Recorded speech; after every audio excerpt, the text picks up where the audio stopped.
Boa noite a todos e todas. É um prazer estar com vocês aqui nessa noite. Meu nome é Mônica Ribeiro Pirozzi. Eu sou a atual vice-diretora-presidente da FUB, Sindicato Nacional, Seção Sindical do Andes. Estamos aqui essa noite para participar de um evento que é uma live, né? Que nós intitulamos de Resistências à Mulher na Universidade. Aqui nós vamos participar desse evento como uma parte integrante, né, da programação da FUB para o mês das mulheres, né, para a comemoração do mês das mulheres. Essa live de hoje a gente vai falar um pouquinho sobre o papel da mulher na universidade, as trajetórias, né, os desafios, desigualdades, violências e apesar de todos os avanços que nós temos, né, a gente ainda vivencia uma realidade, a percepção da mulher, os desafios da mulher na universidade ainda são muito diferentes dos homens. Começa, inclusive, muito antes da gente, enquanto professoras, né,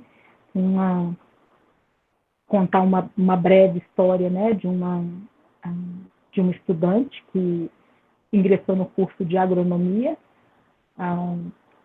há alguns anos atrás, e ela, numa turma de 150, eram 5 mulheres, e a predominância masculina era uma coisa, né, gritante, e muito embora a gente tenha avançado muito nesses números, né, a gente percebe que, em termos de oportunidades, a gente ainda observa, né, as dificuldades que se apresentam.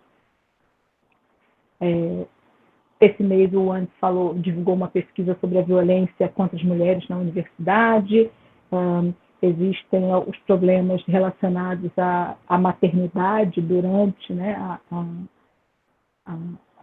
a vivência como professora, como pesquisadora dentro das universidades, como é que a gente concilia todas essas naturezas femininas. E também até para lembrar, né, dia 11 de fevereiro nós comemoramos o Dia das Mulheres e Meninas na Ciência.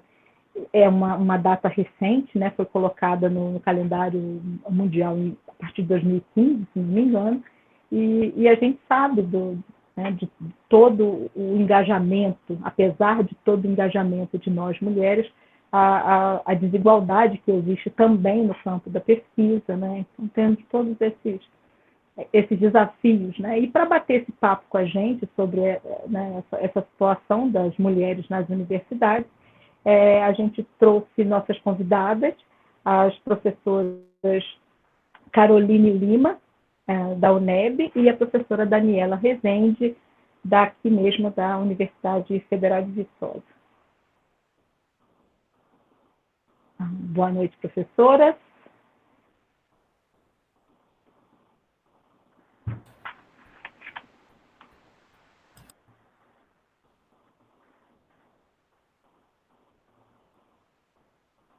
Boa noite, Mônica. Obrigada pelo convite da ASPUV. É um prazer estar aqui. Estou muito ansiosa para ouvir a Caroline. Um prazer poder te conhecer também, Caroline. Espero que a gente tenha um bom debate. Obrigada. Boa noite, Mônica. Obrigada pelo convite, né, da ASPUV. Estou muito feliz de estar aqui hoje. Eu que agradeço a presença de vocês. Muito obrigada por aceitar esse convite.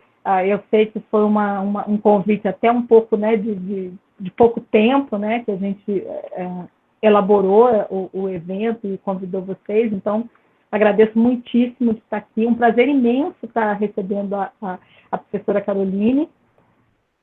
Eu até gostaria de apresentar a professora Caroline Lima. Ela é a mãe do Matias, da Esther e do Atos, feminista, aquariana, fundou com outras companheiras o 8 de Março Porto Seguro, é doutora em Ciências Sociais, professoras da UNEB, no Campo 18, e foi da direção nacional do Andes, Sindicato Nacional, e dirigente da ADUNEB, Seção Sindical. A professora Caroline Então, ela trabalha nessa linha, né, de estudos feministas, e eu vou começar, então, entrevistando a professora Caroline, ou fazendo a pergunta, perdão, para a professora Caroline, em linhas gerais, né, nos seus estudos e também da própria vivência, como que você avalia a presença das mulheres na universidade, professora Caroline? Muito boa noite a todas, todos que estão nos acompanhando aí, né, pela página do YouTube da Seção Sindical. Bem, né, nossa presença nas universidades é uma conquista, é uma conquista.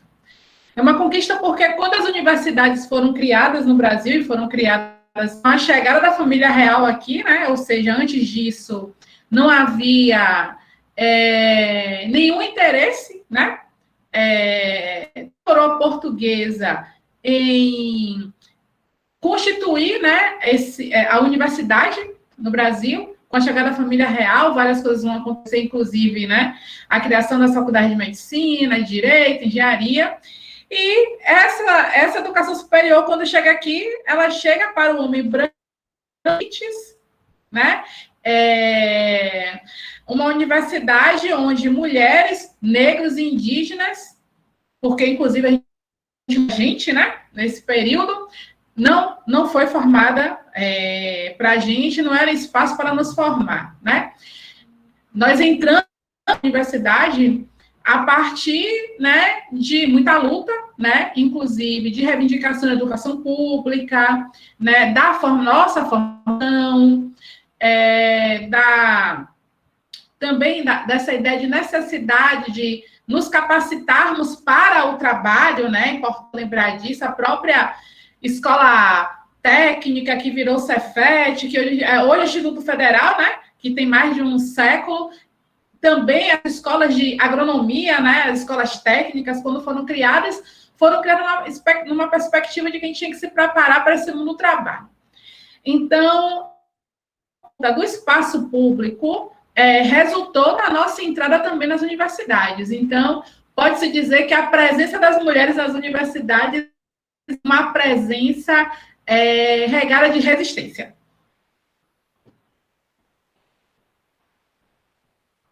E aí, Mônica, ou você quer fazer mais alguma questão?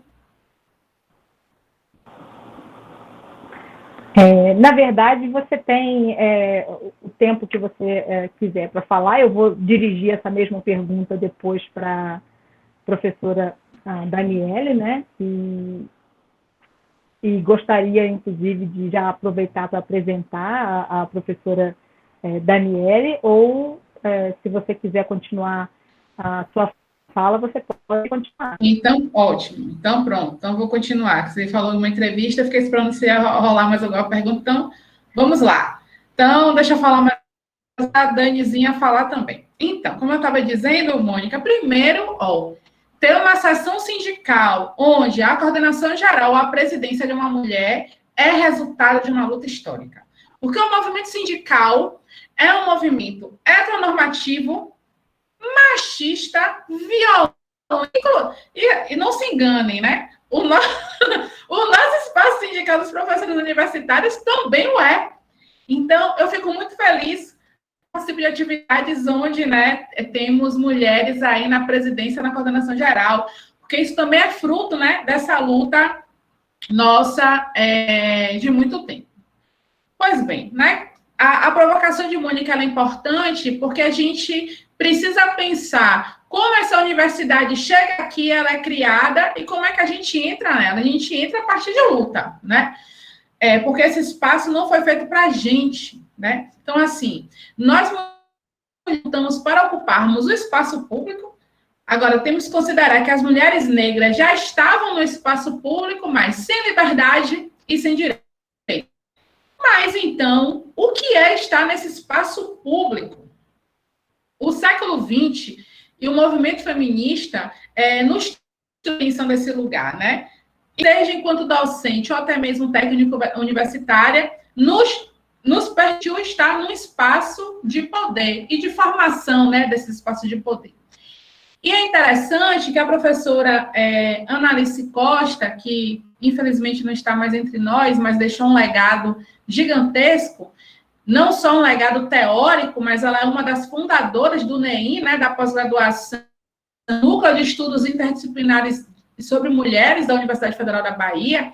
Em sua obra, né, a professora Analice Costa, ela apontou como feminista, né, e a luta por direito das mulheres, impulsionar esse levante feminino e constituir um projeto político para as mulheres, né?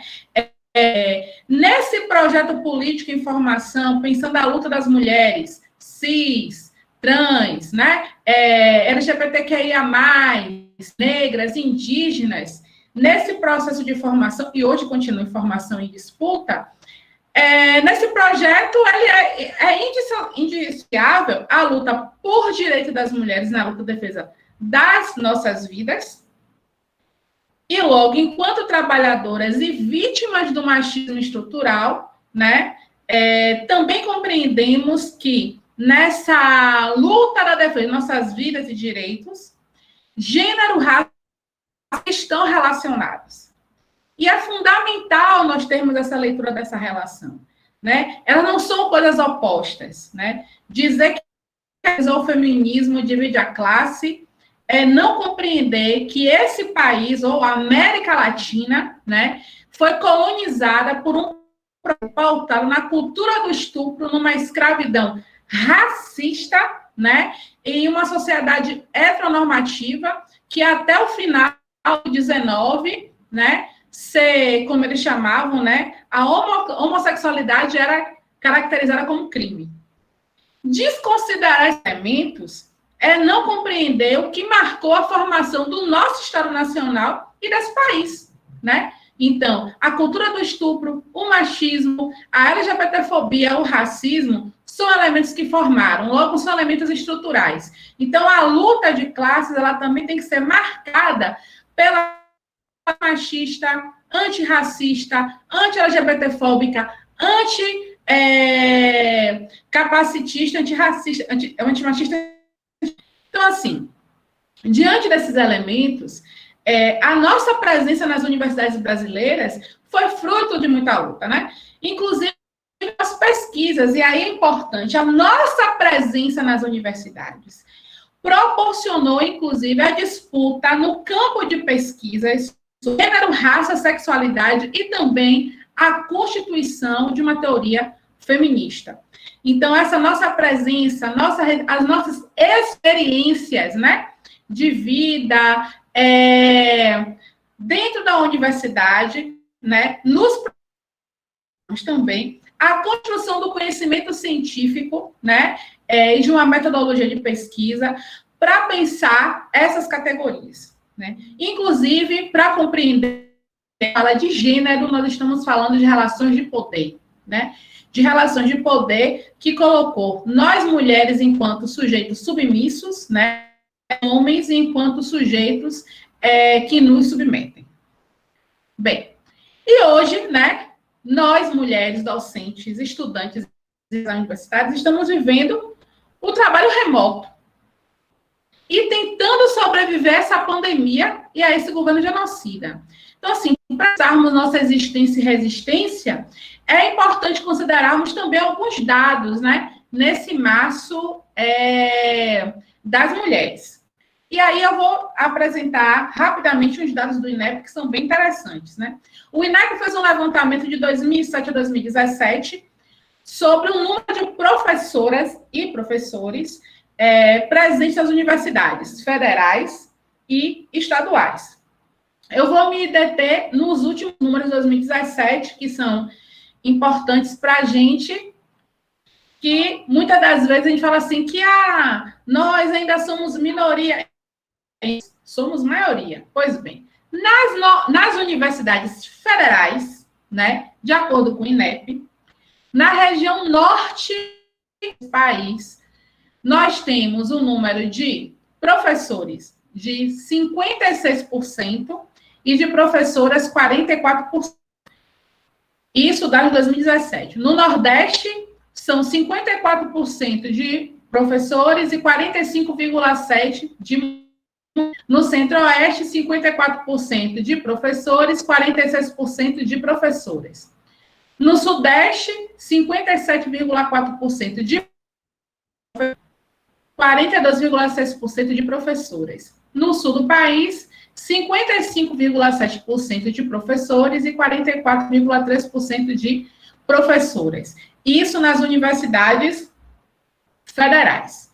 Quando pensamos as universidades estaduais, no norte do país, nós temos 49,1% de professores e 50,9% de professores. No Nordeste, 48,6% são professores e 51,4% são professores. No Centro-Oeste, 46,1% são professores, 53,9% são professores. É bem interessante, né? Como os dados mudam de uma instituição federal para uma estadual. No Sudeste, é interessante que no Sudeste, o dado de que os homens são maioria, as mulheres é um número menor, ele continua. Nas estaduais, 58,6% são professores e 41,4% são professoras. E no sul do país, né, na região sul, 50% são professoras, 50% são 50% professores e 50% professoras. Esse dado, né, apesar de algumas diferenças, né, uma percepção muito grande entre as universidades estaduais e as universidades federais, indicam para a gente, né, que os homens ainda são maioria, enquanto, interessante, né, nas estaduais, né, se a gente for pensar região norte e nordeste, né, e centro-oeste, nós somos maioria, mas nas federais, nós não somos. Somos minoria. E isso indica para a gente, né? E olha, que a gente está falando só de como pensa gênero de forma binária. Quem marcou lá na pesquisa que é homem, quem marcou que é mulher. A gente não está falando ainda de professoras trans ou professores trans, negros e negras.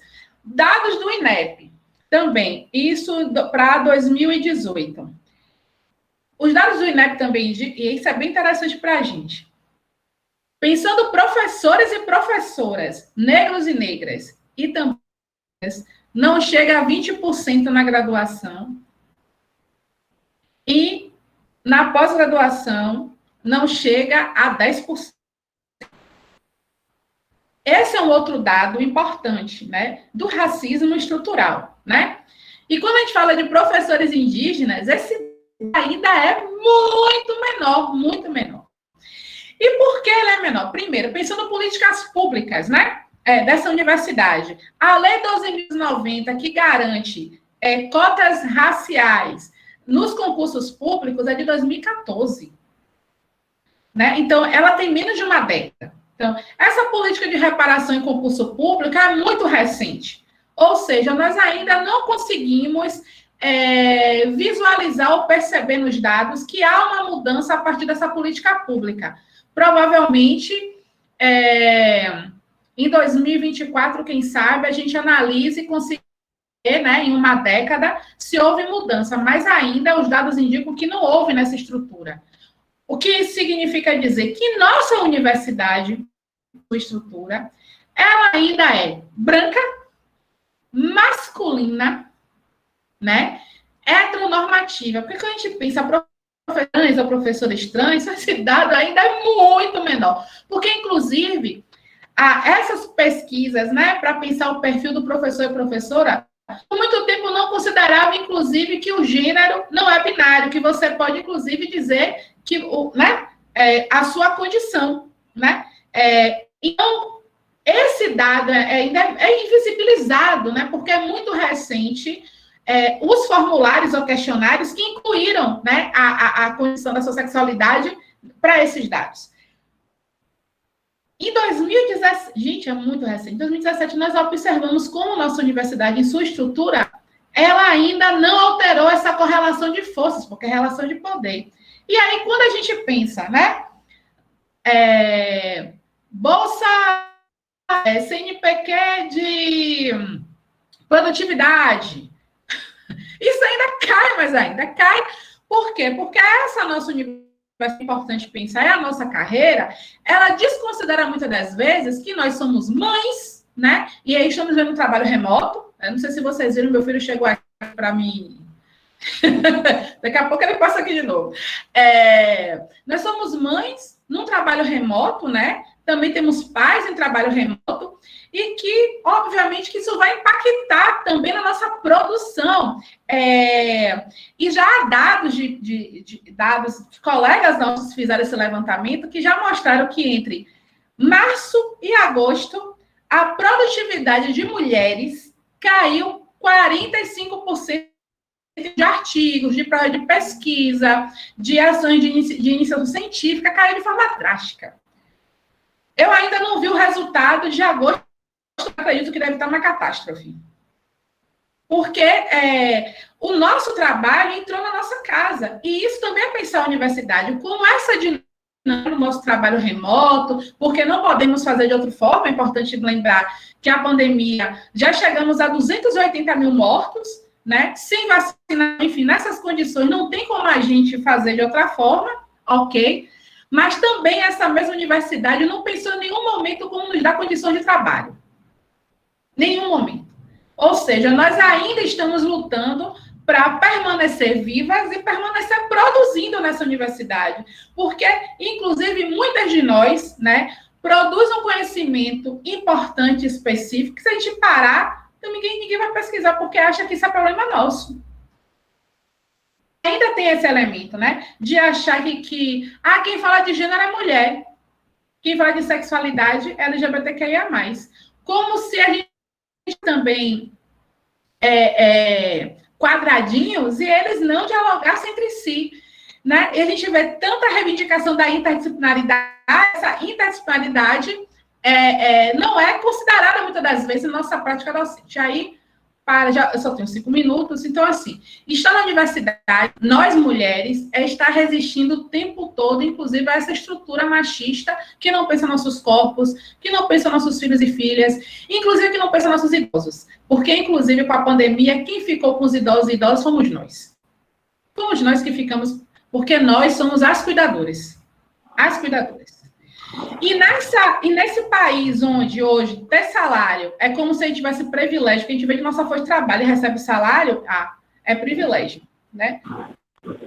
É um jogo familiar que acho que porque você é trabalhadora, tem salário, você pode cuidar dos idosos e das crianças, né? Porque você é privilegiada. Então, é um elemento também machista.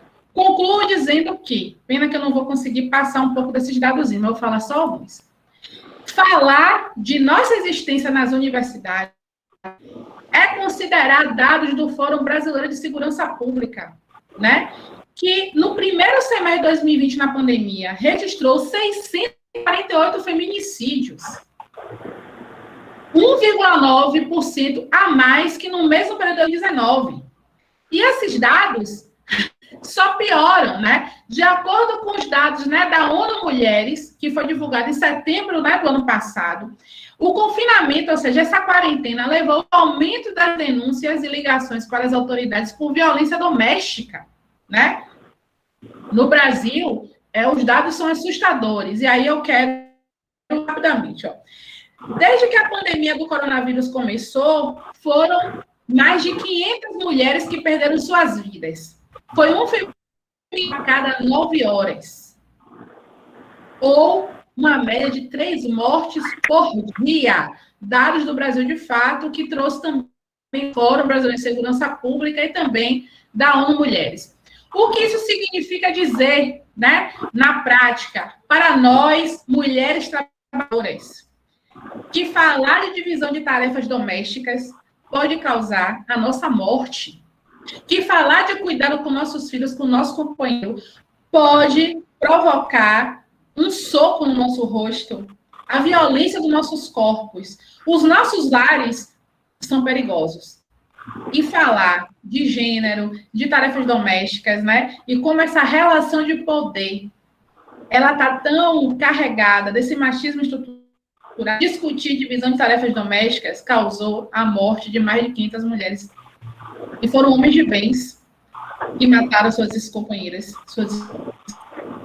Volumes de bens, que inclusive é importante lembrar, dados também do Disque 100. O aumento de abuso infantil, né, de meninas, meninos também, aumento de forma cativa. Então, não tem, e aí é importante, né, não tem como a gente pensar a universidade sem pensar a sociedade lá fora, né? Sem pensar o que está para além das universidades. Então, falar das nossas produções do conhecimento, fazer essa transposição didática, né? Agora, a linguagem de licenciatura, essa transposição didática. A gente precisa falar de gênero na escola, precisa falar das relações de poder, precisa desconstruir, né, esse machismo que está nas nossas instituições, para a gente avançar e conseguir reduzir esses números. E nós estamos fazendo isso na universidade. Então, nossas pesquisas sobre esses elementos se configura como uma resistência para que a gente continue sobrevivendo. É isso. Muito obrigada, Caroline, pela sua fala. Eu estava aqui refletindo um pouco sobre a sua fala, principalmente quando você fala em relações de poder, e pensando aqui, como a gente fez um levantamento de dados, por exemplo, apesar da presença maciça, ou não maciça, né, mas do aumento da presença feminina como professora nas universidades, a gente tem uma diferença grande isso no próprio sindicato, né? Os números do nosso sindicato, eles já exemplificam isso. A gente tem uma relevância, um papel fundamental nessa luta e somos pouco representadas efetivamente, mesmo dentro dos nossos sindicatos, né? Outra coisa que me chamou a atenção com relação a isso, quando você fala também em relações de poder, é a questão dos nossos dirigentes mesmo, dentro das universidades e dentro das nossas seções sindicais. A SPUV é uma seção sindical com mais de 55 anos de existência, 7 presidentes foram mulheres, 7, em mais de 55 anos de existência, sendo que a primeira mulher só chegou à presidência 20 anos após a sua criação, a criação da nossa seção sindical, né? Então, assim, é muito alarmante como que isso realmente se perpetua, né, nessas esferas. A gente vai abrir um determinado momento para as perguntas, então eu gostaria muito que os colegas que estão participando, que façam as perguntas no chat, né? Eu vou selecionar algumas, a gente vai ler, a equipe que está dando apoio aqui também vai ajudar. Então, eu vou passar a fala para a professora Daniele Rezende. A professora Daniele fez doutorado em Ciência Política pela Universidade Federal de Minas Gerais, é professora no Departamento de Ciências Sociais aqui da UFV Campus Viçosa e coordenadora do Núcleo Interdisciplinar de Estudos de Gênero da UFV, o NIEG, para o biênio 2019 e 2020, e membro fundadora da Rede de Pesquisas em Feminismos e Política. Vou repetir a pergunta que fiz para a professora Caroline, vou repetir para a professora Daniele. Obrigada de novo, Daniele, por aceitar participar e na sua percepção, né, como que está a mulher na universidade, né, ou basicamente a mulher na nossa universidade. Como que você avalia essa presença na nossa universidade? Bem, Mônica, boa noite, obrigada pela pergunta, queria desejar uma boa noite para todas, todos e todes, né, que estão participando desse debate, falar que é um prazer escutar a professora Caroline, né, com uma fala tão importante que consegue, né, contextualizar a nossa existência e resistência na universidade, levando em consideração que a nossa vida, ela ultrapassa essas fronteiras, esses muros, né, eu acho que isso é extremamente importante, né, para a gente fazer esse debate, né. Eu queria começar a minha fala homenageando uma colega que aniversaria hoje, a professora Ana Luísa Gediel, né, nós existimos e resistimos na universidade porque nós temos outras mulheres também que nos apoiam, né, e que nos acolheram, que nos acolhem, né, e que nos incentivam, né, então eu sou muito grata também à professora Ana Luísa por todo o apoio e incentivo, e fico muito feliz da ASPUV, né, ter organizado uma série de atividades no mês de março, né, eu acho que isso diz muito da organização do sindicato, também fico muito feliz de estar participando desse evento com uma dirigente sindical que é mulher, né, por causa de todas essas questões que Carolina e Mônica já levantaram, né, então eu acho que isso é extremamente importante, né. Eu começo falando, né, um dado que ele é repetido à exaustão, para a gente poder refletir um pouco sobre ele, né. As mulheres são maioria no ensino superior, né, eu acho que isso a gente ouve sempre, né, toda vez que sai um censo da educação superior, né, esse é um fato, né, as mulheres são maioria entre estudantes de graduação, especialmente em cursos de licenciatura. Então, nos cursos de licenciatura, a presença feminina é de mais de 70%, né, mas, quando a gente vai olhar para esses dados e realidades específicas e de forma mais detalhada, a gente vê que a coisa não é tão simples assim, né? Se a gente olha para o UFV, e aqui eu vou trazer dados relativos à nossa realidade mais local, né? Os dados de 2020 mostram que, em termos de estudantes de graduação, a gente tem uma situação de quase paridade. A gente tem 49,98% de estudantes do sexo feminino. Né? Então, a gente pode pensar, poxa, o UFV está ótima, né, nesse cenário que foi apontado aqui. Mas se a gente desagrega esses dados pelos centros de ciência, a gente vê que a coisa é diferente, né? O CCA, o Centro de Ciências Agrárias, é o centro com menos estudantes do sexo feminino. No CCA, são 38,57% de mulheres, e no CCE, que é o segundo centro mais desigual, a gente tem 41,99% de mulheres. O CCB é o centro mais feminino, com 60,26% de estudantes do sexo feminino, e o CCH com 59,49%. O curso com menor presença feminina é de ciência da computação. Na ciência da computação, em 2020, a gente tinha apenas 14,75% de matrículas de mulheres. 14,75%, né? E o curso mais feminino, com maior matrícula de mulheres, é o curso de educação infantil, com 90% das matrículas sendo de mulheres. Eu acho que esses dois cursos, né, os dados desses dois cursos, eles mostram que a gente ainda tem uma divisão sexual do trabalho nas universidades, mesmo quando a gente pensa a graduação, né? As mulheres vão para aquelas áreas tradicionalmente femininas, que são áreas do cuidado, né? Então, assim, se a gente pega o curso de enfermagem no CCB, a presença feminina é massiva, e os homens se concentram nesses cursos mais relacionados à engenharia. A gente tem que lembrar que a agronomia, por exemplo, é um tipo de engenharia, né? Então, acho que isso ajuda a entender um pouco esses perfis. E aí eu queria trazer a pesquisa de algumas pesquisadoras da UFV que têm se debruçado sobre esse tema de uma forma muito competente, né? Então, é importante dizer isso que a Caroline fala, né? Nós que fazemos essas pesquisas, nós que pautamos esses temas, né? Então, essas pesquisas, elas são realizadas por mulheres negras, e os homens que eu vou mencionar aqui são todos homens negros, né? Será que é uma coincidência que esses temas, eles são pesquisados e de interesse de mulheres e homens negros nas universidades? Eu acho que não.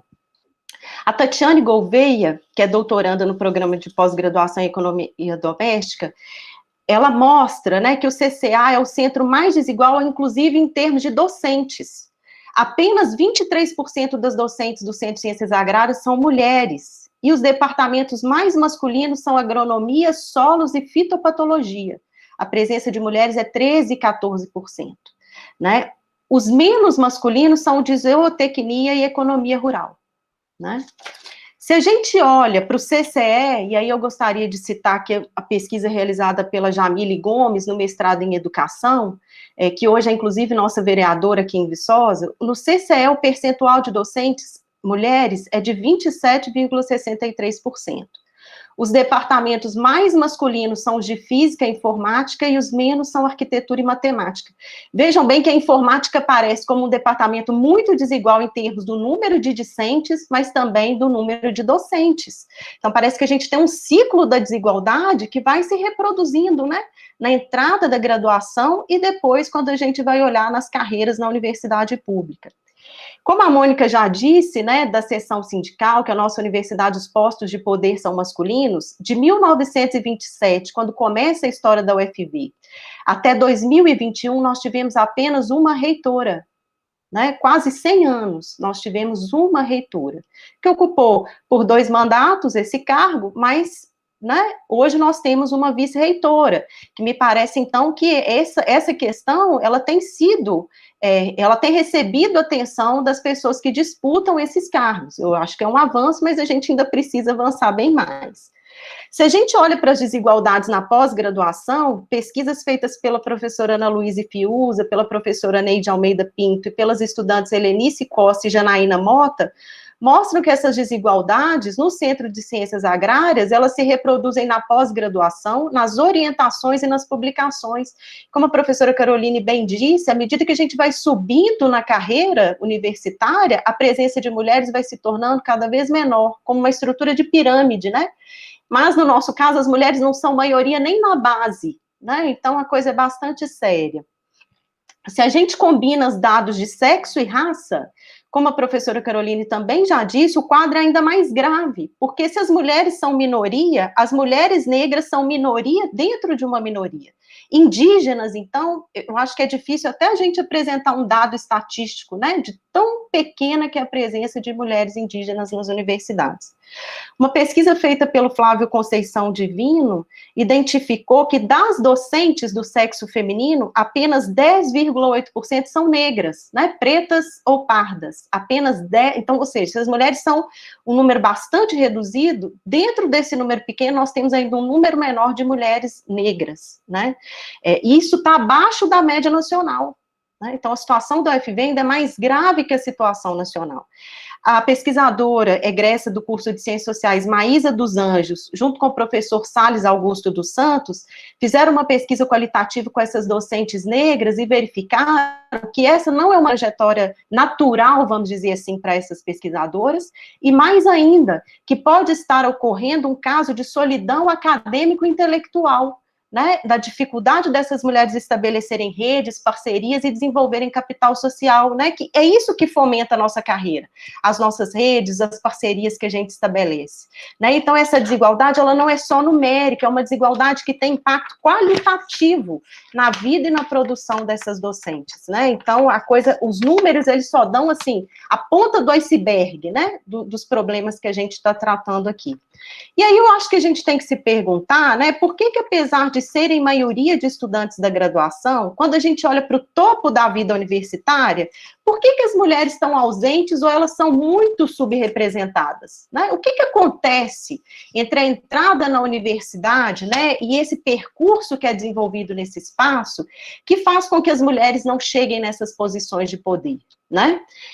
Uma questão que a gente tem que falar, a professora Caroline também já tocou, é a divisão sexual do trabalho, né? O fato de que as mulheres, elas são responsabilizadas sobremaneira pelo trabalho de cuidado e pelo trabalho doméstico, né? Não tem como a gente falar do trabalho das mulheres se a gente não leva em conta essa dimensão, né? O IPEA vem fazendo... o IPEA, desculpem, gente. Vem fazendo pesquisas sobre...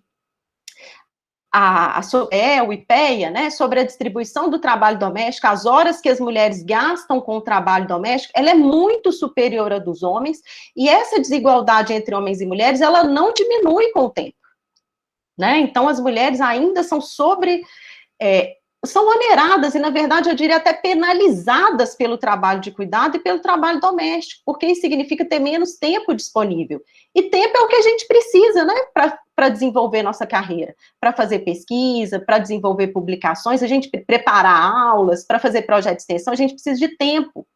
Se grande parte do nosso tempo é comprometida com essas tarefas, né, nós somos penalizadas, né, pelo simples fato de sermos mulheres, né.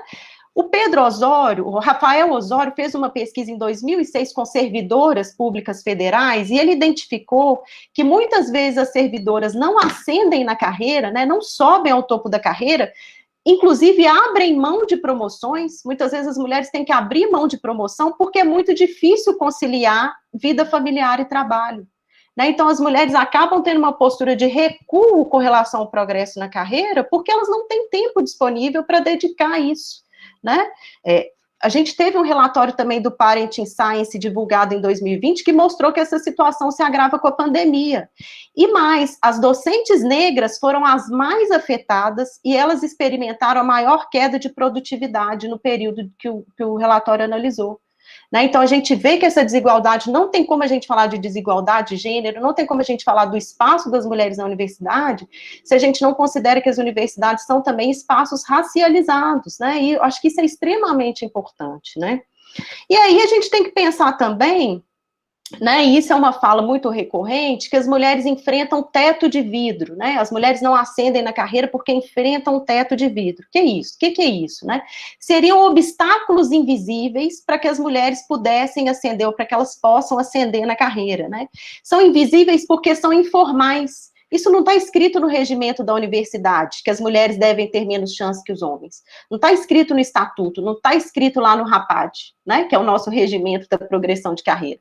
Não, mas são práticas informais, né? É aquilo que acontece na rotina, aquilo que é naturalizado, aquilo que a gente fala assim, não, é assim que funciona, né? O é assim que funciona, ele acaba tendo um efeito muito negativo no que se refere à vida das mulheres nas universidades, inclusive das discentes, né? Não só das docentes, das técnicas administrativas, das terceirizadas, que são, em sua maioria, mulheres e mulheres negras, que são precarizadas e marginalizadas na nossa universidade, né? Então, extremamente importante a gente dar visibilidade, tornar esses mecanismos visíveis, se a gente quer superar essas desigualdades, né? Então, eu acho que é mais importante do que a gente falar, talvez, no teto de vidro, é a gente olhar para o que a Marília Mostkovich chama de paredes de fogo, ou que a Alonda Schebinger chama de cultura organizacional. Né? Quais são as rotinas que são valorizadas? Qual que é o ethos institucional? Quais são as práticas que são valorizadas? Os tipos de comportamento, os tipos de perfis que são valorizados na nossa universidade, né? Isso é muito importante, né? Então, e que questões são essas de cultura organizacional, né? Parece uma expressão, assim, muito cultura organizacional, né? O cultura organizacional é como as coisas funcionam, né? Como as coisas funcionam. E cultura organizacional é um tema muito difícil da gente tratar, porque ela é naturalizada, né? Muitas vezes a gente entra, é assim que é o jogo, né? É assim que é o jogo. E a gente, inclusive, para sobreviver na universidade, a gente tem que se adaptar, de certa forma, a esse jogo. Só que essa adaptação, ela também tem custos, né, Mônica? Quando você conta essa história dessa estudante que entrou na agronomia, que eram 5 estudantes numa turma de 150, né, eu fico pensando como que foi esse processo de adaptação, né, nessa turma de 150, porque, por exemplo, um elemento da cultura organizacional que eu acho que é extremamente danoso, mas ele é muito desconsiderado, é piada. Né? Eu já escutei casos de estudantes das áreas das engenharias, de professores chegarem na sala de aula, que aí é esse cenário, tem 4 mulheres numa sala de 60 estudantes, e o professor faz uma piada da seguinte tipo, mas mulher tem que saber contar só até 6, porque o fogão só tem 6 bocas. Isso não é bobagem, viu, gente? Isso não é uma coisa banal. Você está falando disso numa sala em que você tem 4 estudantes em frente a 60 homens, que um professor é homem, estudantes que já passaram por todo o ensino médio, provavelmente ouvindo que mulher não é boa de matemática, mulher não é boa de física, sendo desacreditadas, né?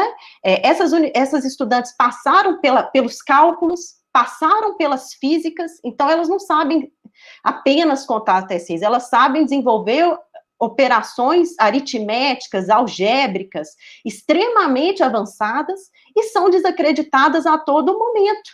Né? Então, eu imagino que jamais uma estudante dessa vai confrontar um professor nessa situação.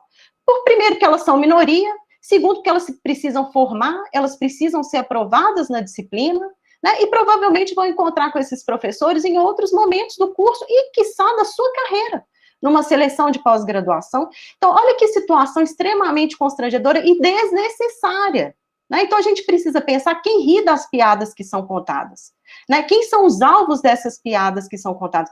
Piada, gente, é uma forma de violência extremamente pervasiva, né? Ou seja, que ela vai permeando, assim, né? Por que ela é tão forte? Porque é isso, ela é tratada como piada, é apenas uma brincadeira. Isso vai repetindo, semestre a semestre, e a pessoa passa décadas contando essa piada, né? Então, eu acho que isso é uma questão muito grave. E eu acho que a gente tem que pensar também que o machismo e o racismo, nem sempre eles são explicitamente violentos, né? Muitas vezes o machismo e o racismo, eles se apresentam na forma de condescendência, né, de colegas que se aproximam da gente para ensinar para a gente, não, deixa eu te explicar como é que funciona. Coisas que a gente, às vezes, já está cansada de saber, né? Pelas nossas práticas, pelos nossos campos de estudo, né? Então, o chamado homem explicando, né, ou mansplaining em inglês, né, que são os colegas que vêm explicar para a gente, inclusive temos das nossas áreas de estudo, né? Como se eles fossem, assim, extremamente solidários. Né? É isso, o racismo e o machismo, não necessariamente o capacitismo, são violentos. Muitas vezes eles se apresentam assim, né? Situações de paternalismo, né? Então eu acho que a gente tem que ter muito cuidado com isso que a gente acha que é apenas brincadeira, né? Que a gente acha que não é grave. Isso pode ter um efeito muito danoso nas escolhas profissionais que as pessoas vão fazer no futuro, né? Ou seja, você pode marcar muito negativamente a vida de uma pessoa, e isso ajuda a entender por que na base a gente tem mais mulheres e no topo tem menos. Né? Um ambiente em que isso é permitido amplamente é um ambiente que não é aberto às mulheres, que não é convidativo às mulheres. Então, acho que esse é um elemento importante. Assédio sexual e moral. Infelizmente, assédio sexual e moral são realidades muito vivas nas nossas universidades, né? E aí eu nem vou entrar muito nesse tema, porque o professor Salles, que é meu colega no Departamento de Ciências Sociais, ele publicou recentemente um livro que conta casos da Universidade Federal de Viçosa. O livro se chama Gênero, Orientação Sexual, Raça e Classe, Violências contra Estudantes no Campus de uma Universidade Federal. Foi uma pesquisa feita na UFV, com dados da UFV sobre violência na universidade, né? Então, ali, eu acho que a gente tem um retrato bastante acurado, bastante complexo da situação do assédio sexual e moral, e isso deve ser inaceitável, gente, porque aí, sim, nós estamos falando, assim, de violências gravíssimas, né? Ou seja, mas se a gente não lida com a piada, isso escala, às vezes, de forma até inesperada. Nossa, 1 minuto para completar os 20, a gente vai falando, né? E não vai perceber. Então, eu vou falar um pouco mais sobre essa cultura organizacional para finalizar. Muitas vezes os departamentos, principalmente esses departamentos que são muito masculinos, eles operam como confrarias masculinas, né? São os amigos, e aí que formam networking, que fazem parcerias, que publicam juntos, que concorrem a editais, e as mulheres são marginalizadas. Isso não é mais aceitável, gente. Nós estamos no século XXI, né? Isso não é mais aceitável. Nós podemos falar também de situações de colegas se apropriando das nossas ideias, inclusive em reuniões de colegiado, apresentando essas ideias como se fossem suas. Então, é uma série de violências que a gente vem sofrendo que torna a nossa permanência na universidade muito desafiadora, né? A gente tem que estabelecer redes e a gente tem para se fortalecer. Mas eu queria, antes de terminar, pensar assim, o que pode ser feito? Né? O que pode ser feito? Porque eu acho que é importante a gente não falar também, sair assim só com um lado ruim, porque eu acho que isso é possibilidade para a gente avançar, é necessidade da gente avançar. Inclusive, se a gente quer preparar o caminho para as pessoas que estão chegando nas universidades, né? Nós precisamos melhorar a estrutura da ouvidoria. Agora, pela primeira vez, a ouvidoria da universidade tem uma infraestrutura física, né? Então, acho que essa administração já está um pouco mais aberta a esses temas, mas nós precisamos que o funcionário da ouvidoria ou a funcionária seja dedicada a esse trabalho, porque até então a pessoa que é responsável pela ouvidoria acumula sua carga, ou seja, cumpre a sua função de 40 horas e tem que fazer nesse tempo a ouvidoria. Nós precisamos de procedimentos melhores na ouvidoria, nós precisamos de mais transparência, nós precisamos de ter acesso aos tipos de denúncia que chegam na ouvidoria e o tratamento que essas denúncias receberam. Isso é urgente que a gente trabalhe com isso.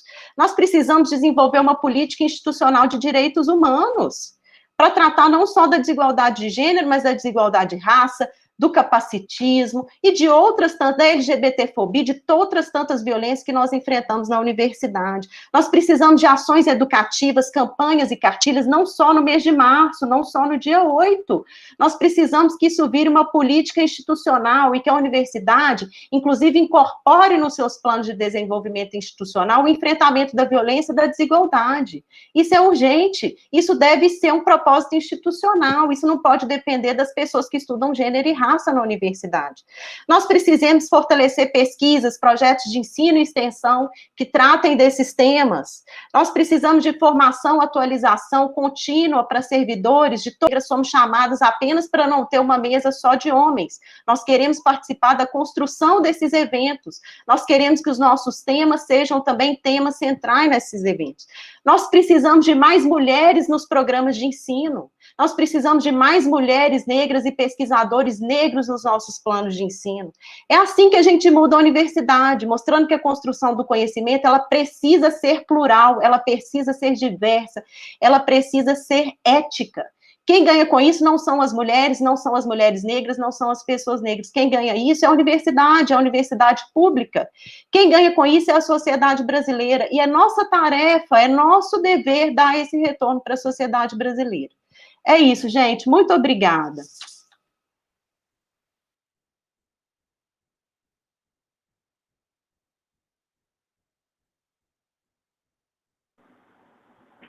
Obrigada a você, Daniele. Riquíssima sua fala, como a da professora Caroline também. Os elementos que foram apresentados aqui são, né, realmente nos dão uma base, né, para fazer uma discussão muito interessante. Eu vou só fazer um comentário quando você fala em relação ao machismo não violento, né, e de que forma que às vezes isso acontece. E eu fiquei pensando na criação que eu recebi dos meus pais e que eu reproduzi com os meus filhos e que provavelmente não, né? Eu até acho que acontece, mas é que eu, graças a Deus, não vejo, né, os meus filhos fazendo. E se trata daquela frase comum, né, da mãe para o filho: quando seu pai chegar, ele vai ficar sabendo disso. Então, assim, a gente já impõe para as nossas filhas e filhos uma cultura de que a autoridade, a responsabilidade, né, maior é em relação ao homem na família. Isso eu vivi na minha criação e eu reproduzi, né, com os meus filhos, e eu sou muito feliz de não ver os meus filhos fazendo isso, né, de uma determinada atitude que tem que ser repreendida e você passar para o pai. Né? Você está ali o tempo todo, você, né, tem essa responsabilidade praticamente, né, inerente de ser a cuidadora principal, mas na hora de ter uma repreensão, eu vou falar com seu pai. Quer dizer, eu não tenho autoridade, a autoridade é do seu pai. Então, isso é muito complicado. Né? Isso é uma atitude que a gente... Né?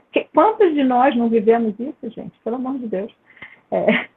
E eu acho que foram, assim, falas valiosíssimas que nós tivemos aqui. Eu fui anotando, Daniela, inclusive algumas coisas também que você falou em termos de ação, porque eu achei muito importante, né, essas suas sugestões, né, que você colocou no final. A gente recebeu algumas perguntas no chat, né? Eu tenho algumas dessas perguntas. Eu acho que eu vou começar com uma pergunta. Eu gostaria até de identificar uma pergunta que apareceu no chat, porque o nome da pessoa no chat está saindo só como AS. Aí eu não sei como identificar, né, essa pessoa que, né, apareceu o nome aqui apenas como AS. Se a pessoa pudesse colocar o nome para a gente identificar quem está perguntando. Muitas parabenizações também no nosso chat. A pergunta eu vou dirigir para as duas e um tempo para cada uma para se manifestar. Então, a S, que eu infelizmente não tenho o nome inteiro, ela faz a seguinte pergunta. No livro Segundo Sexo, Simone de Beauvoir, na página 13, cita que a ação das mulheres não passou de uma agitação simbólica, pois só ganharam o que os homens concordaram em lhes ceder. É praticamente como se, né, elas nada tomaram, elas receberam. E a pergunta da S é, dentro desse contexto, como que isso é percebido pelos debates do movimento feminista, de que, né, não foi uma conquista das mulheres, foi só um presente dos homens para nós. Vou deixar a professora Caroline responder primeiro. Caroline Santos? Eu, Lima, Santos não, graças aos orixás. Uma piada. Oi. Posso? Oi? Não, você falou Caroline Santos, eu não, Santos não mais. Não, é porque apareceu no chat, Caroline Santos. Sim, do e-mail que é antigo. Sei, sim. Entendi. Caroline Lima, desculpa, Carol. Não, tranquilo. Tranquilo. A provocação... Bem, eu acho que esse AS é Arthur. Se for, acho que ele é meu aluno. Boa noite. Ai, até minha filha está assistindo, coisa boa. E alguns estudantes. Então, primeiro, quando o livro de Simone de Beauvoir é produzido, está havendo a construção de uma crítica cultural, né? A quem, né, essa grande intelectual está criticando? O feminismo liberal, que desconsiderou, inclusive, as mulheres negras, as trabalhadoras, né? Desconsiderou uma diversidade de mulheres. E é importante lembrar, né? Se a gente for... eu não estou aqui desconsiderando, estou dizendo que também é importante, mas boa parte das mulheres que estavam compondo, ou que eram as principais lideranças do movimento sufragista, ou que reivindicava que elas deveriam escrever, ser autoras dos próprios textos, não estavam nas fábricas. Pouquíssimas estavam, ou foram, né, se movimentando. Mas esse feminismo liberal, né, que vai reivindicar espaço público ou voto universal para as mulheres, negociou lutar por voto universal. Tá bom, mas aí você vai ter que lavar, passar e também votar. Tudo bem? Tudo bem, é o direito. Negociação não houve, inclusive, né? E aí a crítica que ela faz é esse feminismo liberal, né? Que essa coisa dos direitos universais em nenhum momento pensou a mulher trabalhadora. E como Simone de Beauvoir, outras intelectuais vão fazer a crítica a esse feminismo liberal. Aliás, desde 1907 que a gente não está falando das intelectuais, ou seja, das nossas companheiras que fizeram a Revolução Russa, que já faziam críticas também um pouco, né, desse feminismo que já surgia no século XIX, né, de alguma forma, e vai pautando essas questões. Então, é importante localizar essa crítica, a crítica ao feminismo liberal, né? E, quando a gente fala de feminismos, é importante lembrar que Simone de Beauvoir é uma, digamos assim, que é uma das pioneiras de apontar que a teoria feminista, ela né, ou as mulheres, naquele momento, assim, né, está se consolidando, estão pensando o feminismo, os feminismos, na própria Ana Alice Costa, essas ondas que, na realidade, vão acontecendo quase que ao mesmo tempo, elas são diferentes e vão localizar, né, teoricamente, em formatos diferentes. Inclusive, né, que vão também problematizar porque o trabalho doméstico não é remunerado, ou seja, né, o maio de 68 do século XX, ele vai ser, e aí a gente tem que localizar também, vai ser fantástico porque vai apontar diferenças, inclusive, teóricas dessa, não só da luta das mulheres, mas dessa teoria feminista, né? Então, é importante não só citar alguns fragmentos do livro, mas é bom contextualizar quando essa obra foi produzida para a gente compreender qual foi a crítica, né, que Simone de Beauvoir e por que ela também vai começar aquela pergunta clássica, bem, o que fazer gerou a Revolução de 17 no século XX e o que é ser uma mulher é também uma questão que vai revolucionar o século XX para, inclusive, a gente compreender como essa sociedade patriarcal machista vai dizer que mulher você deve ser, né? E o que é que definiria ser uma mulher. Espero ter respondido. É isso. Brilhantemente, minha querida. Eu não sei se a professora Daniele quer comentar um pouco sobre essa fala também, ou se sentiu contemplada pela observação da professora Caroline.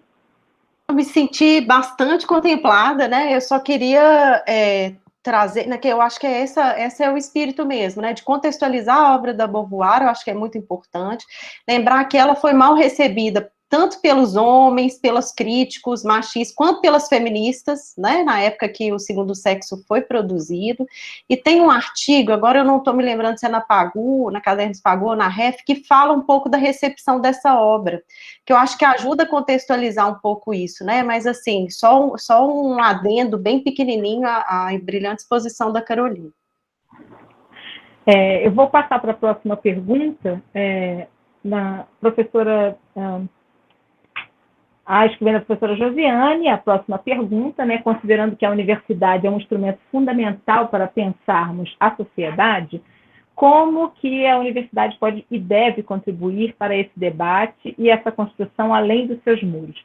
Eu acredito que a professora Daniela já falou um pouco sobre isso, né, quando ela levantou as propostas para dentro da universidade, mas a pergunta agora seria como contribuir para além dos seus muros, que eu acho que é bastante pertinente, né? Como é que poderia fazer essa interlocução? Eu vou, Carolina? É você? Pedir para a professora Daniela agora, né? Para a professora Daniela. Isso, eu ia falar para a Dani começar também. Isso. Tá certo. Olha só, eu acho que a gente, na verdade, já tem feito, né? O que eu acho que a gente talvez precisa dar mais visibilidade, né? Mas a gente tem uma série de projetos de extensão, né, que são desenvolvidos com as escolas, né, então eu acho que isso é extremamente importante, né, tratar, o NIEG, por exemplo, teve um projeto, né, hoje é muito difícil, né, a gente desenvolver, porque não tem financiamento, né, gente, e esses temas de desigualdade, gênero e raça, esses são temas meio malditos, né, nunca foram temas centrais, né, a bem da verdade, mas hoje, eles são temas malditos, né, a gente não tem mais editais como tinha, né, do CNPq específico para mulheres nas ciências, né, nós não temos mais os editais para concursos de monografias, né, nós não temos mais, né, o que nós tivemos é um edital para pesquisa sobre família, né, pelo Ministério dos Direitos Humanos, bastante enviesado, numa perspectiva que eu acho que hoje não tem sustentação nem teórica, né, assim, pelo formato que eles foram apresentados,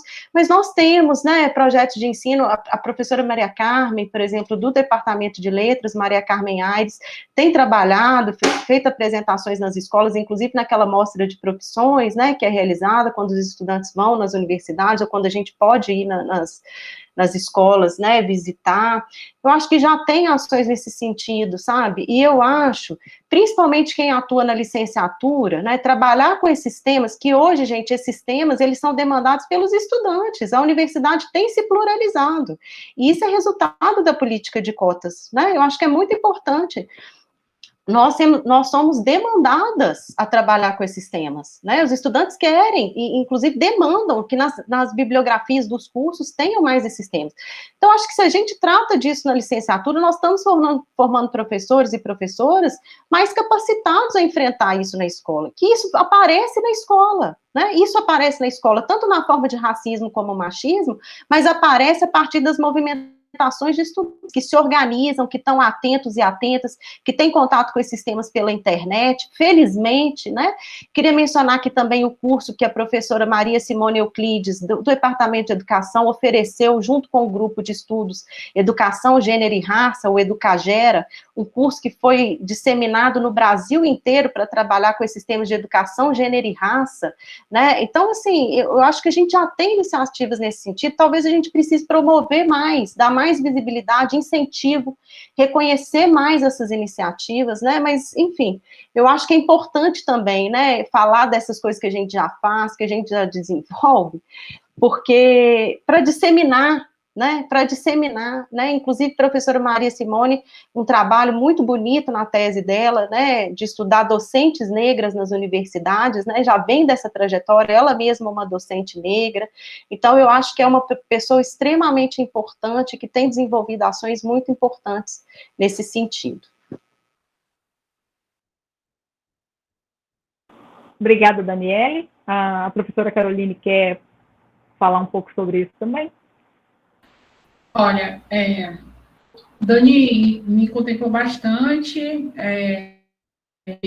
essas políticas de reparação, essas afirmativas, deixando essa universidade diversa, significa dizer que os movimentos sociais se tornaram mais presentes na universidade, logo, né, vai reivindicar uma universidade mais justa, né? Então, isso significa dizer, né, que essa movimentação por dentro acaba expandindo para fora. Acho que é fundamental.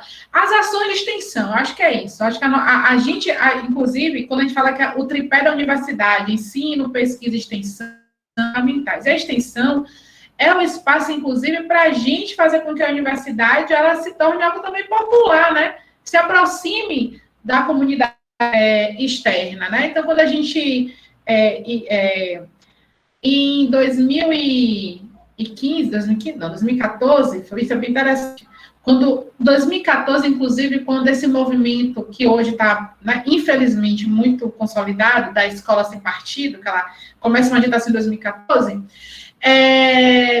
um colega meu, né, amigo, né, também querido, ele resolve fazer um curso de extensão sobre o que é marxismo. Gente, tinha até vereador da direita inscrito no curso e foi para o curso. Era um curso de 100 inscritos, teve que ir para o auditório e foi muito bom. Um bom debate, primeiro, que muitas pessoas queriam saber, ouvir o marxismo, que é isso, até para querer brigar, não sei o quê, que não sabiam onde era a UNEB em Eunápolis. E aprenderam a chegar na UNEB. Isso é interessante, né? A UNEB virou assunto de botequim em Eunápolis. Porque o povo, gente falando lá de marxismo é coisa do demônio, não é coisa do demônio. Isso é bem... e aí, um pouco depois, eu abri um curso sobre história do feminismo no Brasil, para pensar as correntes, como se consolida. Outro, assim, né, que tinha participação em figuras ligadas à igreja evangélica e tal, que participaram, e foi muito interessante, muito interessante.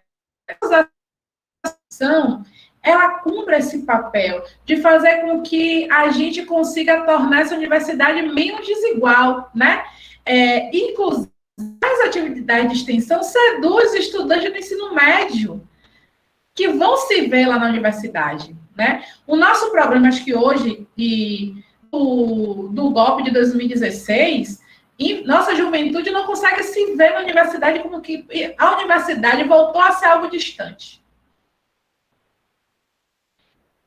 Com a pandemia, as atividades de extensão, elas serão fundamentais para a gente reocupar a universidade, gente. Reocupar.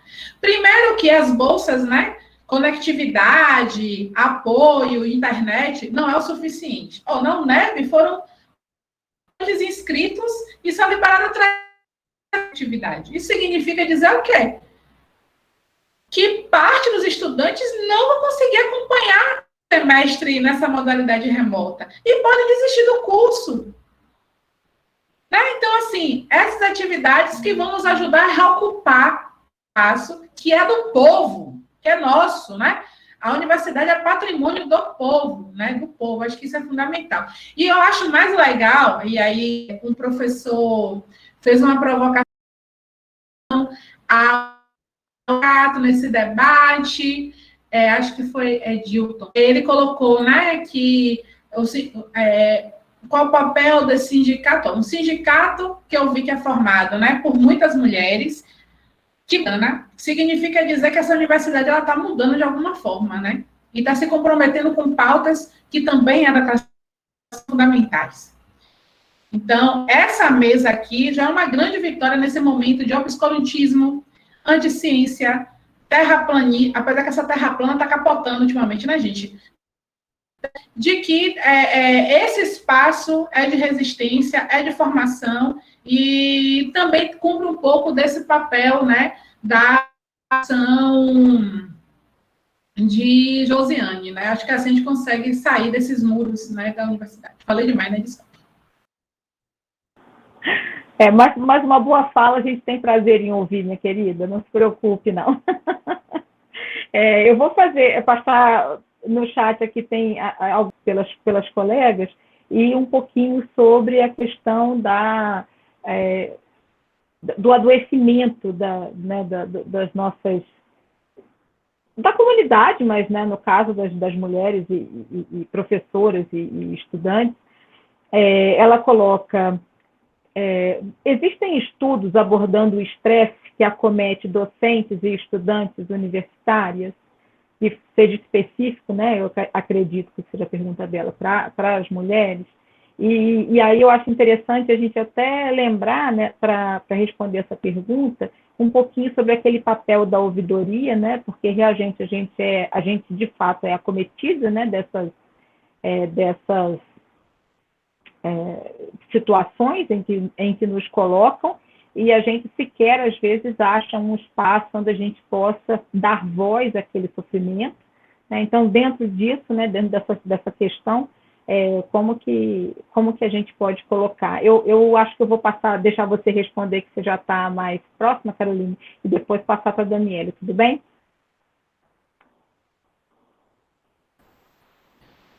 Tudo bem. Assim,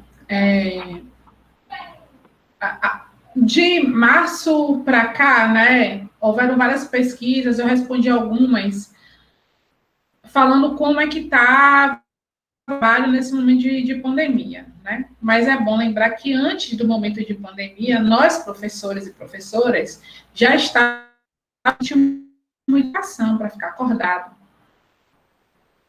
para não sentir dor para poder trabalhar. E isso é uma realidade de todos, né? Não é só os professores que são líderes de laboratório, né? Somos nós todos e todas. Porque com as políticas de contingenciamento, acaba assumindo essa consciência do mundo e colocando tudo nos nossos ombros, e a gente disputa todo tipo de edital para fazer o negócio andar, né? E a gente vai criando jeitinhos para poder dar conta para a universidade não parar, para a nossa pesquisa não parar, para o estudante não ficar sem bolsa, né? É importante lembrar que houve redução de bolsas. A Fundação de Amparo à Pesquisa da Bahia, por exemplo, a FAPESB, que oferecia um número de bolsa científica, cortou em 45%. Então, esse ano, as bolsas de iniciação científica já tiveram uma redução pela FAPESB de 45%. E aí, gente, né, nós, professores e doutores, que tínhamos direito a 3 bolsistas por projeto, direito a 2. Isso significa dizer, e o edital, inclusive, já prevê o pesquisador voluntário. Isso significa dizer que desses 3 estudantes, um vai dar uma bolsa. Isso é desesperador para o estudante, para a gente. Porque, como eu, felizmente, não vou ter esse papel de cortar ninguém, porque eu vou ter aí do doutorado, né? Então, eu vou disputar agora esse edital. Não, né? Mas eu tenho colegas que estão sofrendo porque vai ter que cortar. O que a gente vai fazer? Nós estamos com um índice enorme de desempregados e desempregadas. Como a gente não sofre com isso? A gente se estressa mesmo. E a gente ainda se estressa com os colegas que a gente tem contato até 6, porque o fogão só tem 6 bocas, né?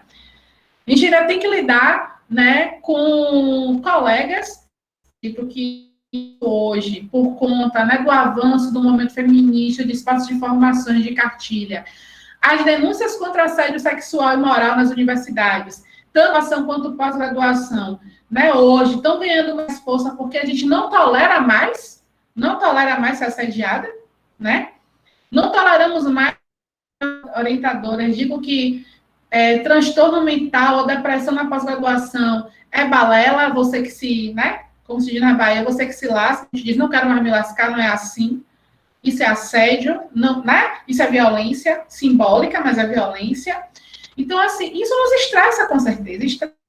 E o papel das ouvidorias, nesse momento, ela é fundamental. Não só da ouvidoria, mas do movimento estudantil, no caso da APG, dos DCEs, do sindicato, né? São fundamentais, simplesmente, cobrar da universidade que ela tenha esse espaço. Porque nós não toleramos mais a natureza da violência, seja ela em que esfera for. Claro, que isso vai gerar também um desgaste nosso, porque a gente se envolve nisso, nosso ânimo, né? Então, a gente se desgasta muito, que além do trabalho, além do corre de bolsa, além de você ver, inclusive, esses processos, eles nos causam muito sofrimento. Na UNEB, isso virou até, isso foi nacionalizado, mas na UNEB nós tivemos um caso sério de assédio sexual. O professor foi demitido, mas foi 1 ano de sofrimento, 1 ano, porque a universidade não sabia como conduzir. Depois do assédio sexual, o agressor assediou moralmente as vítimas para não irem para as oitivas. Gente, foi uma... E a gente sofrendo, se desgastando com tudo isso, para que a universidade garantisse a apuração, as oitivas, né? Garantisse o processo, a sindicância, o processo administrativo, né? Porque todo mundo tem direito à ampla defesa, é óbvio, a gente tem que garantir isso, né? Como diz aqui, até os pombos sujos têm direito, mas tem que ter direito mesmo. Estamos no Estado Democrático de Direito, tem que ter. Né? É importante. Mas isso gerou várias violências, né? Como nós sofremos nesse processo, nós mulheres sofremos nesse processo. Aí agora está no ensino remoto, onde a universidade tenta impor para a gente um novo normal, né? Porque a gente tem um semestre remoto, mas que teoricamente é normal, porque funciona, está tudo rolando e gente morrendo. Mas a gente tem que levar na normalidade. A gente sofre com isso, sofre, muito sofre. Muitos de nós perdemos amigas, familiares para a Covid, né? Tenho amigos que eu perdi 3 familiares. Um deles foi minha mãe. E aí eu fico como essas instituições tentam desumanizar a gente, né? Porque a gente é como se nada estivesse acontecendo. Nada estivesse acontecendo. Isso é porque não pensa. A gente tem que transformar o luto em luta, com certeza. Mas nós ainda estamos em luta, gente. É 1 ano de pandemia. Isso nos causa estresse, viu, Jânia? A gente está numa situação muito difícil. O que a gente tem que fazer é brigar por melhores condições de trabalho para que a universidade não nos desumanize. A gente não pode cair nessa lógica de que normal. E não estamos no normal, não ia morrer quase 300 mil pessoas. Já morreu mais gente que na Segunda Guerra Mundial. E acho que a gente precisa ter também com a gente, né? A gente também tem que ter paciência conosco. A gente não é forte o tempo todo, a gente não é uma máquina. A gente não pode esquecer disso. Para não parecer que a gente vai ser a consciência do mundo para resolver tudo. A gente não pode assumir esse papel. Infelizmente, né? Desde que o Banco Mundial falou, né? Que a educação superior não é um direito, que a gente vem fazendo jeitinho. Acho que isso agora está batendo muito na gente. Demais. Precisa repensar também um pouco esse formato de mundo do trabalho, né? Que nos foi imposto também, tanto pela quanto, né, pelo capital, né? É verdade. Eu sinto muitíssimo, lamento muito por ouvir, né, de suas perdas pessoais. É um momento realmente que a gente está lamentando. O nosso luto, ele é generalizado, de fato, né? Mas sempre nos atinge mais proximamente quando a gente sabe de alguém, né, que está próximo e que passou por perdas assim. E assim, é uma dificuldade realmente a gente lidar com esses movimentos. Acho que vou passar para a professora Daniele, porque eu já ia começar a filosofar. Mas eu vou passar para a professora Daniele fazer as considerações dela sobre a pergunta da professora Jane Coimbra. Caroline, daqui te mando um abraço, sinto muito, viu? Estamos juntas. Olha, eu não conheço um estudo sistemático, uma pesquisa, né? O que também não significa que não exista, mas eu queria trazer aqui um termo, uma expressão que a Jamile Gomes usou na dissertação dela, né? Ela fez entrevistas com docentes, homens e mulheres do CCE, de vários cursos do CCE, e no trabalho dela ela traz uma expressão que se chama drible da dor. né, que muitas vezes as docentes, principalmente essas que estão em espaços muito masculinos, elas têm que desenvolver estratégias de sobrevivência, né, e as estratégias de sobrevivência, elas passam, inclusive, por uma espécie de camuflagem, né, de você se enturmar, de você... Porque é isso, numa situação que ser mulher te coloca em muita desvantagem, né, você é muito diferente ali daquele perfil, você tem que, né, se juntar, né, se você quer sobreviver. Então, as falas, muitas vezes nas entrevistas, elas minimizam situações de desigualdade, né, assim, não, foi difícil, mas eu superei, né, assim, que é essa coisa do drible da dor, né, eu acho que até para a gente continuar existindo e resistindo, a gente vai desenvolvendo esses mecanismos, né, de certa forma, ou justificar, ou de dar sentido, né, essa coisa assim, olha, tá muito ruim, foi muito ruim, foi muito difícil, mas eu venci, né, eu sobrevivi, eu tô aqui, hoje eu faço minhas coisas e tal, né, tenho a minha rede de apoio. Então, essa coisa do drible da dor, né, por que eu tô falando isso? Porque muitas vezes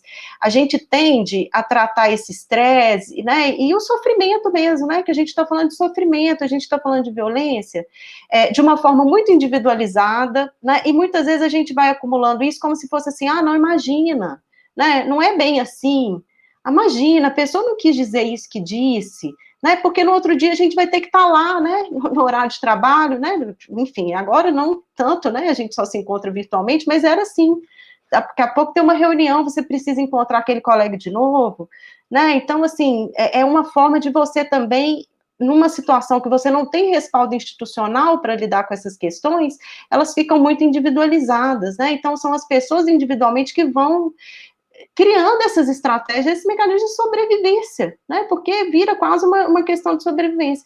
Eu fico pensando, se para os docentes isso já é muito difícil, imagina para os discentes, né, que aí o respaldo institucional é quase nulo, né, já falei aqui do funcionamento da ouvidoria, eu espero, assim, muito sinceramente, viu, gente, que essa mudança de estrutura da ouvidoria, agora, pela primeira vez, a ouvidoria vai ter uma sala, um espaço físico.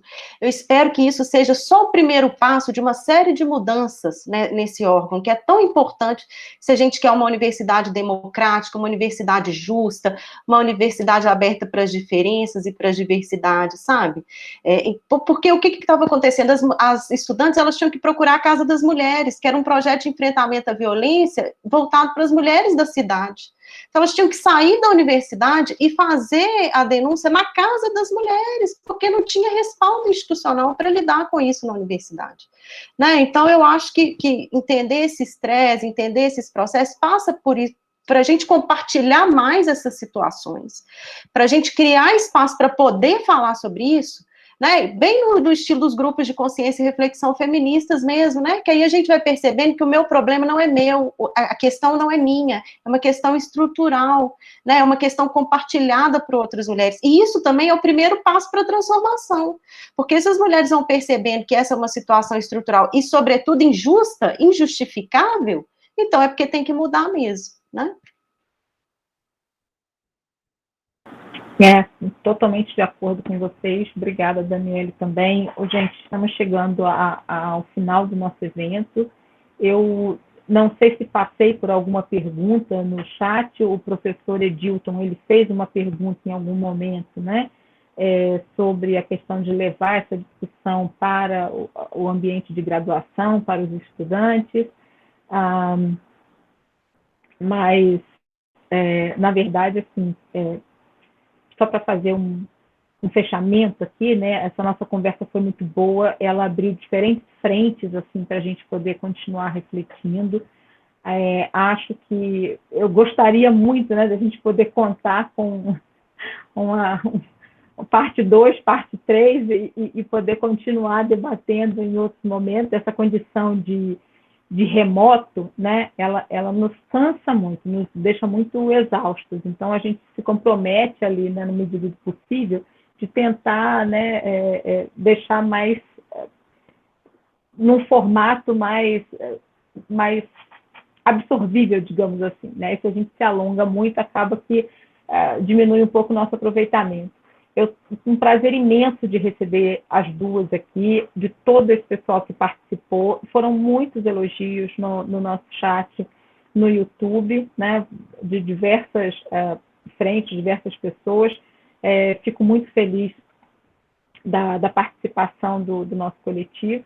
E eu espero, sim, que a gente possa retomar esses assuntos, tanto no sindicato quanto para dentro da universidade, né, tentar colocar um pouco isso também para fora da universidade, em ações de extensão.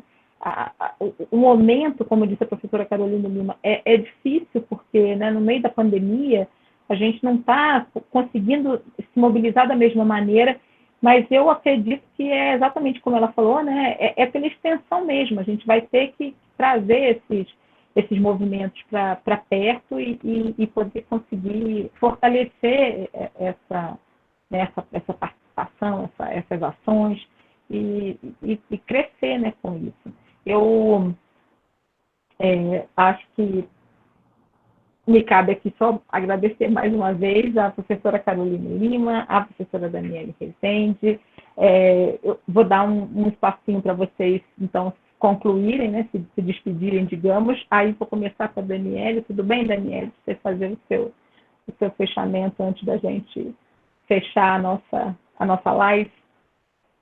Tá certo, Mônica, obrigada. Eu também só queria agradecer, né, a oportunidade de falar sobre esses temas que são muito caros, né, para a gente também como objeto de pesquisa, né, assim, porque é isso que a Caroline falou, a gente transforma o luta em luta, e isso passa também por isso, para a gente dar mérito acadêmico para esses temas, né, isso é ciência, né, a ciência, ela é produzida por pessoas, né, ela é produzida numa sociedade habitada, né, por corpos, né.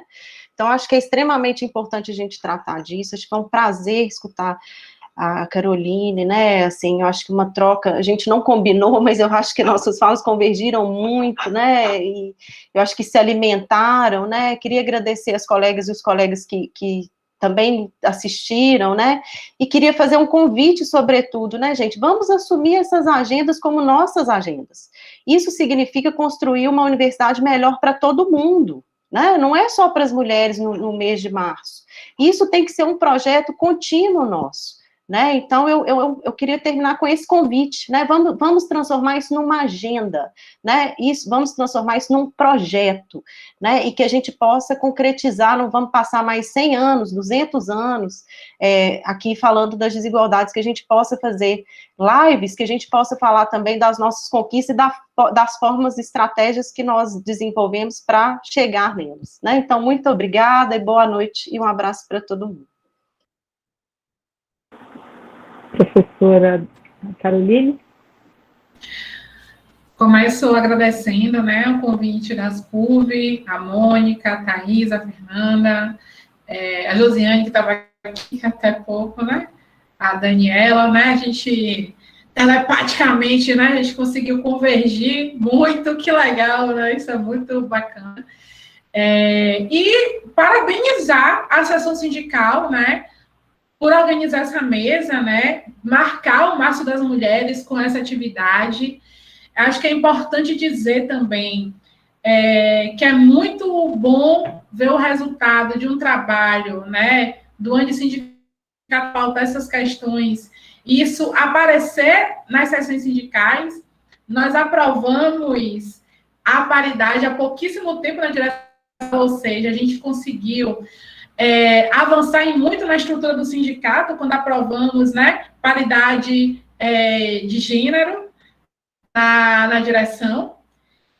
No sindicato, inclusive, que a gente, analisando os dados, né, nesse debate, as mulheres tinham pouquíssimo espaço nas atividades, nos espaços deliberativos do sindicato, e com o avanço sobre espaço infantil, apoio financeiro para as mães e várias outras coisas que foram acontecendo, né, nos debates dos nossos congressos e CONAIVs, nosso sindicato está se tornando um espaço mais ativo, e afeto, ele é revolucionário, nesses momentos, inclusive, de dureza, né? E isso é resultado, inclusive, de nós estarmos nos espaços e pautando aquilo também que nos interessa, que também é parte da luta de classes, né? E pensando posições, né, de Aníbal Quijano, Maria Logunes, quando falam que a América Latina passou por um processo de escravidão que não foi qualquer um, né? Escravidão que consolidou uma sociedade escravocrata, que a gente não conseguiu romper com isso ainda, né? O racismo estrutural está aí, com uma colonização que se pautou na pautar essas questões, é pautar, sim, aquilo que interessa às mulheres trabalhadoras, né? E eu acredito que esse espaço foi fundamental, ainda mais esse feminismo mais materialista, mais próximo das trabalhadoras, né, com uma perspectiva socialista. Isso é fundamental para a gente avançar nesse momento. E, óbvio, uma mesa como essa, a defesa total, né, total do papel da universidade na informação, né, e estamos aqui no movimento contínuo, né, enquanto querem armar, a gente quer amar e quer vacinar, e defender o SUS. Eu acho que são elementos importantes. Obrigada, foi um prazer.